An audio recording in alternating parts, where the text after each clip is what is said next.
2.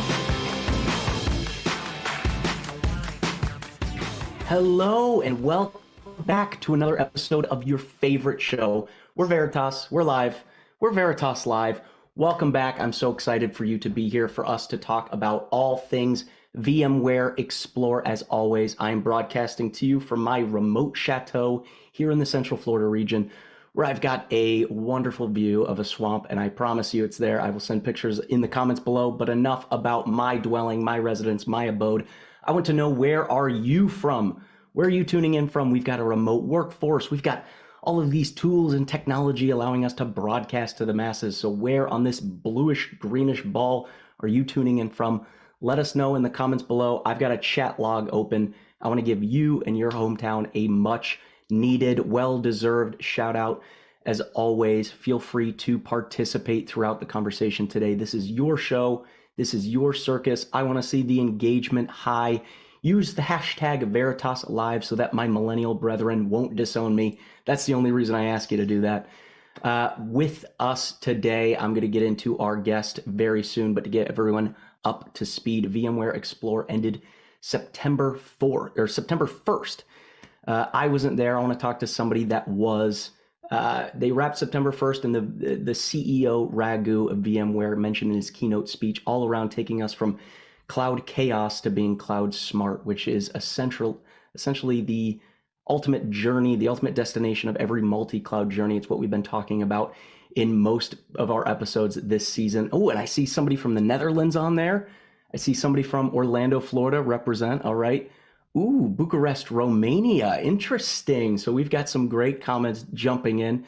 So pulling from Raghu's keynote, he had mentioned that we, the collective we, us disparate organizations, are ultimately the ones driving the acceleration of innovation velocity. We're ultimately the ones driving the automation, how we use machine learning for automation, and ultimately what that next major employee benefit is going to be. We are all running the same race. We are all running the race to becoming digitally smart, to becoming cloud smart.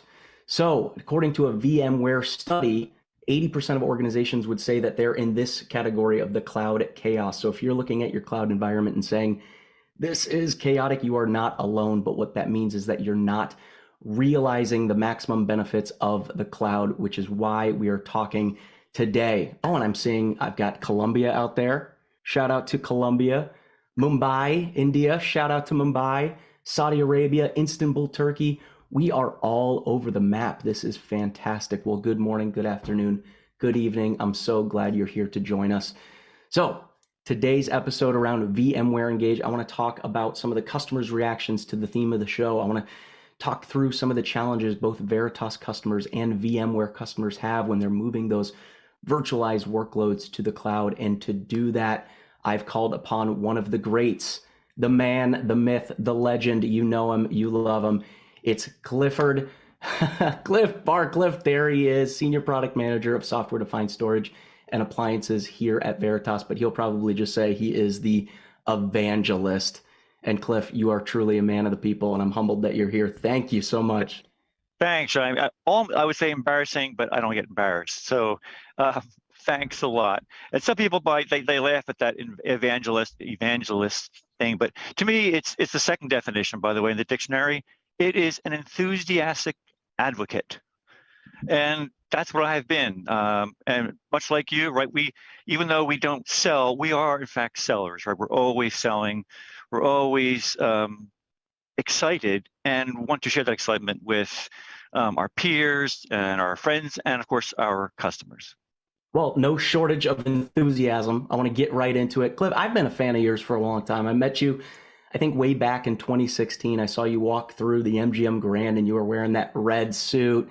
I think you had light up sunglasses or light up glasses. You had light up shoes. And I just thought, man, I want to talk to that guy. I want to hear from that guy. And here we are 6 years later, and we get to have a conversation. I'm excited.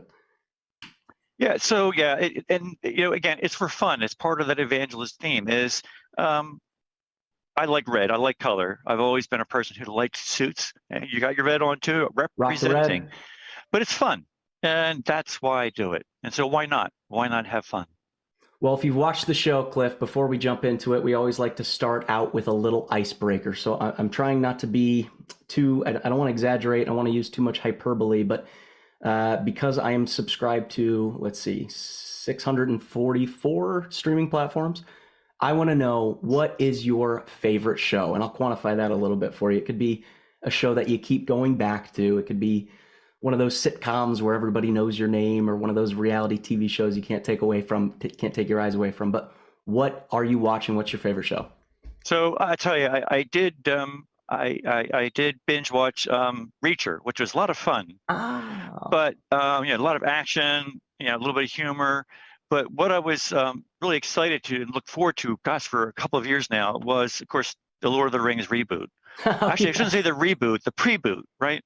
I've always been a fan, even as a young child. The first, I would say, adult books I've ever read were The Lord of the Rings, given to me by my grandparents back when I was in fifth or sixth grade. And then many years later, probably in high school, I discovered, the backstory written by Christopher after his dad died about the Silmarillion, and it's the history of this vast, thousands and thousands of year history that gives all the flavor and color that the Lord of the Rings is set in. And of course, that's what this prequel is all about. It's that history from thousands of years ago. It's, how do we get to the story of the Lord of the Rings? And I don't know if you noticed, but one of the big differences, they took some liberties, but it's a much more inclusive. There's more women involved. Mhm. Um, and it's a lot of storytelling. And I think there's like at least four storylines going on at one time, a lot like some of the other series that are out there. So very engaging. Yeah, like the Game of Thrones. No, my wife and I love it, and it's great because you kind of remind me of a Tolkien character. So I think it's perfect. It's Go ahead. absolutely perfect. You're not going to be the first. No, look, I when I met you, you didn't have the beard, so you were Cliff the Red, and now you're transitioning to Gandalf the White. So I love it. I Okay. think it's great. So this time, though, I'm ready because you're not the first Well, person to do it. So uh-oh, what do we have? He's got, ransomware, none shall pass. he's Oh, clip it. All right. Clip it. Gotta have fun. What's the time? Clip that. Let's throw that up there. Why do I feel like I'm kind of the Mary Pippin? I'm going to steal your fireworks and create my own show here. I love it. So let's jump in. Gandalf the White, we've got you. You were there at VMware Explore. You were there that whole week. You were on the floor in booth. I don't know what we were, 1501, talking to people. And if you're out there at any other show, reach out to Cliff. He's a good guy. He'll talk to you. He's always on the show, a man of the people. But what did you see at the show? What were your big takeaways from that week with VMware? So I guess the biggest thing, you mentioned it earlier about chaos and sort of corralling the chaos. And that was, the keynote themes and subsequently some of the booth themes that drilled down into what they talked about at the large, first day of the show keynotes. And I want to go back, if you think about, to put it in some perspective, when I didn't have a beard and we had colored hair, when you ask somebody who worked at a shop, a big IT shop, I was a Unix admin for 20 years. You always ask, what kind of shop are you? And it was usually by their storage or their, the preferred hardware vendor. And they'd say, I'm an HP shop or an IBM or an EMC shop. Then VMware comes along. And VMware comes along and virtualizes all of that, not just the compute, but the storage and later on the network. And people became VMware shops. Right, and that was the transition for the last generation. Of course, this generation, it's, if you ask our customers, what kind of shop are you? It's, well, we're an AWS shop, or we're an Azure shop, Google shop, Oracle shop, or no, we have a third-party private cloud shop. And I think what VMware wants to get across, and I think did a good job during the show, is we want to make everybody a VMware shop again. That regardless of the public cloud or how many public clouds you're consuming, it's VMware that you turn to give you that ease of management to control the chaos. Yeah, that's very interesting. And of course, yeah, that's where technology is shifting. We've always had this shop where we're able to look into the data center and say exactly what we are. And now we don't really look into the data center to know what we are. Yeah. So it's interesting to understand that. And you mentioned too, talking about that keynote theme, which really cloud chaos, cloud smart, being digitally smart. As you were talking to people on the floor, what were people talking about, or what was that reaction to that theme of becoming more smart with our tools? Yeah. So when you looked around at, again, I listened to other vendors. I listened to some of the small ones or on the floor, the little mini presentations, and what people said coming into the booth. And of course, as you said, I walk around the floor, and it's actually because people come up to me and talk to me about, they laugh about the suit or the shoes. Then we have a nice conversation about, why are you here? What do you care about? What are you listening? And I'll tell you, a lot of it was, well, it's not surprising, Tanzu, Kubernetes. That was mentioned probably after chaos in cloud. K8s and Tanzu were mentioned, probably the next biggest topic. And of course, that's because that's that play of, well, virtualization and having a virtualization, a VMware type platform in each cloud that you manage the same way you did when it was on-prem. Really, the value of cloud is the container story, right? It's more ephemeral, so it's more cloud-like, and it allows people to develop and deploy in a more cloud way. It takes advantage of what the providers have to offer. So that was mentioned pretty much all the time with Yeah. customers. And customers just asking, what does Veritas do in this space? That's funny. This time, many of us did know us, who we were, and again, I think it has to do with our long legacy of working with VMware, years and years and years ago, providing availability and protection and data visibility in the VMware space. Since all of a sudden, you're right, they weren't looking at the data center, they were looking at vCenter, and that was their view. So they were also talking about some of the newer tools that VMware was coming out with. Again, how do we complement them? Do we replace them? Where do we fit? So the management plane was something that we heard quite a bit about, and again, a lot of vendors doing value add in that space, and security across those spaces. And just as a reminder, I think it goes to the shared responsibility model of the cloud. So in this case, while VMware might be helping you with some of the compute, there's still security and management that has to happen. And so VMware betting very big on filling in those gaps to help with the shared security model. Yeah, which is incredibly important when we talk about technology in and of itself. There's two main pieces that always come to mind when CEOs talk about it. It's always data and it's always security. And it's also no surprise that people are talking about Tanzu. I mean, we could talk about Kubernetes all day long.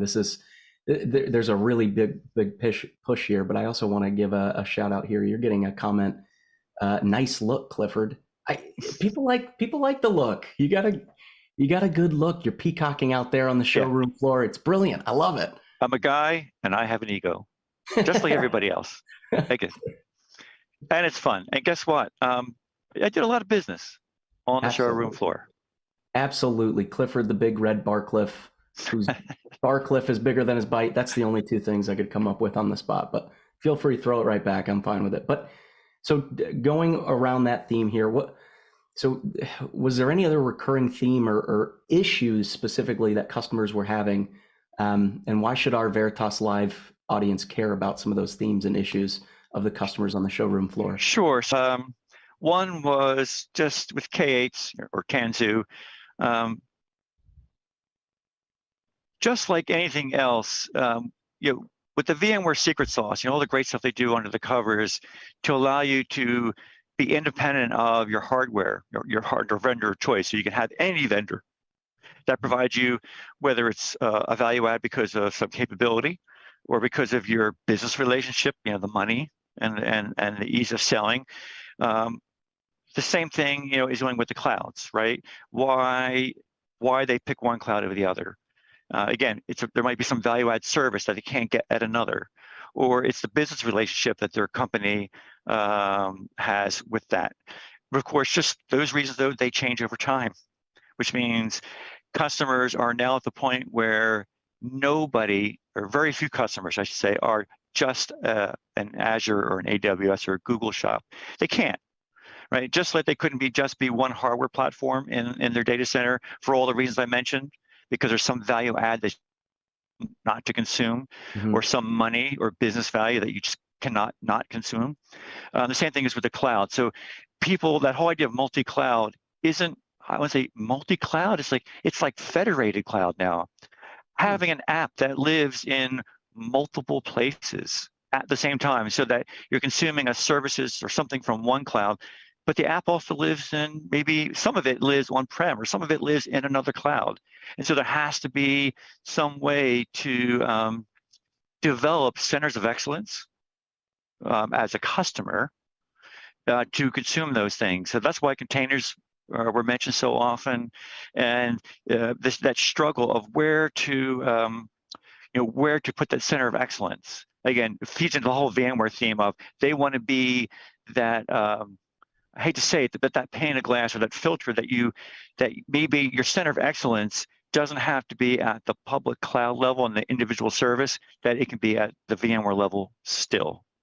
Sure. So we heard a lot about people that who weren't multi-cloud, they were cross-cloud.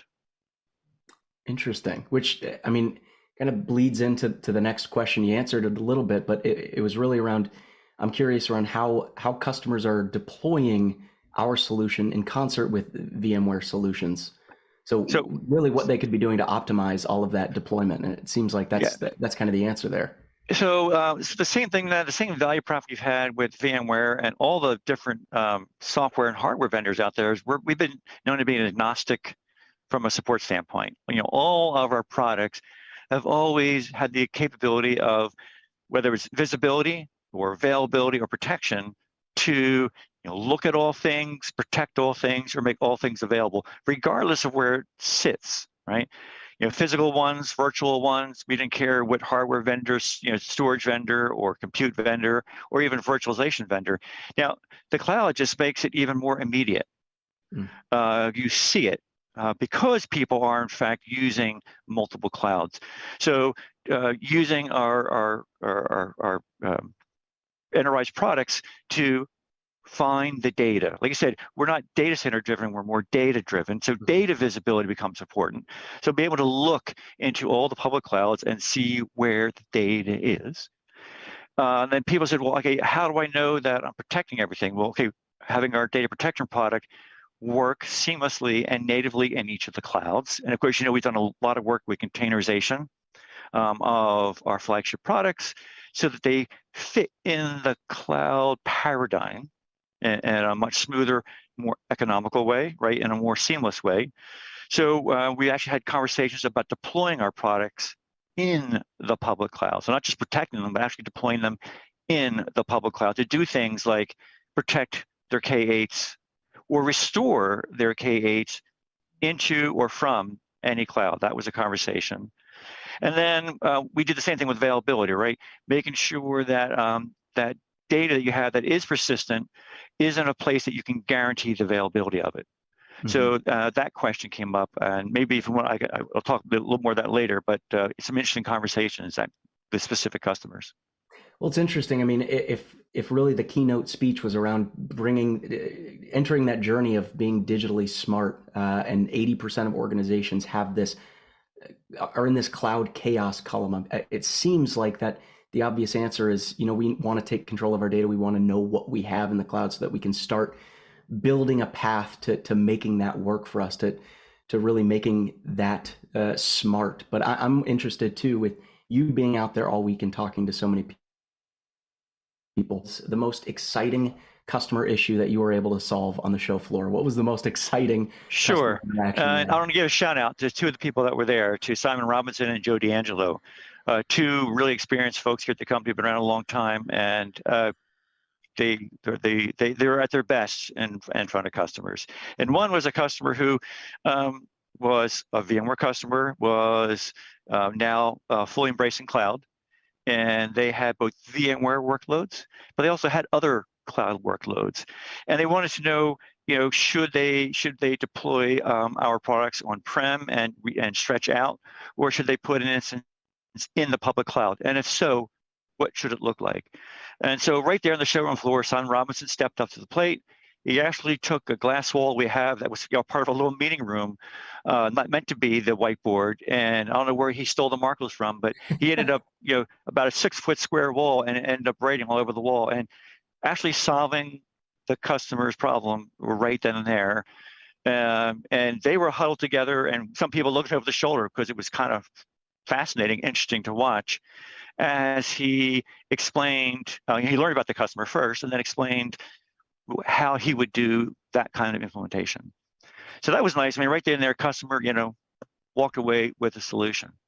And I'm just going to do one more, a shout to Joe D, a healthcare customer. They, again, a VMware customer, and their healthcare app, of course, huge app. It's their most important thing out there, the electronic medical records app.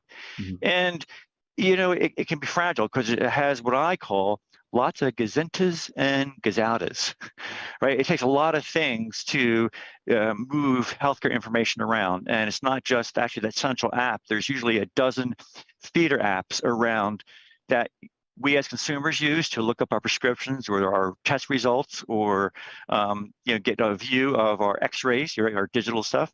But the hospital needs, or your doctor needs.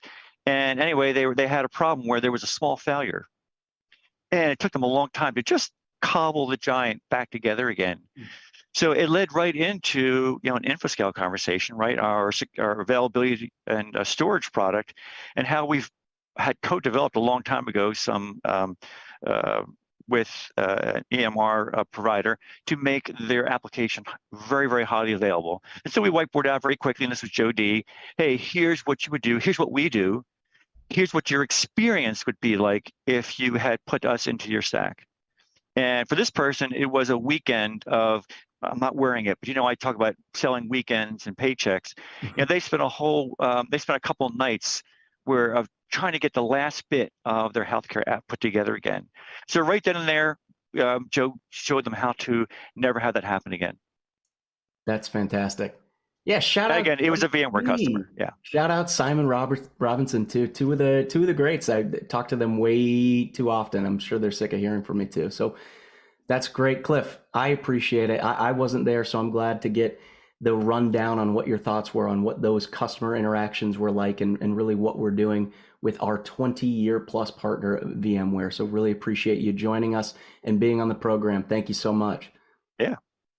Now, before we wrap up completely, speaking of Joe D'Angelo, I do want to call attention to our VMware blog. It's vmblog.com. So go follow the link, learn more about how Veritas reduces risks, eliminate uncertainty, and maintains control of data. That was Joe D'Angelo, as well as a video interview that Joe D'Angelo did on the VMware showroom floor. Go check that out as well. Those links will be posted. Some really great takeaways that you won't want to miss. Check that out. And lastly, I do want to say, don't forget to tune back in October 4th. Yes, 10/4 for the very next episode, all around EDRM, not EDM, but EDRM, which really is just that, it's that conceptual standard for the e-discovery process. So you're not going to want to miss this. While you're here, jump into your calendar, mark out the date, mark out the time. We'll see you right back here for the next episode of Veritas Live. Thanks so much. Hey, thanks, Johnny.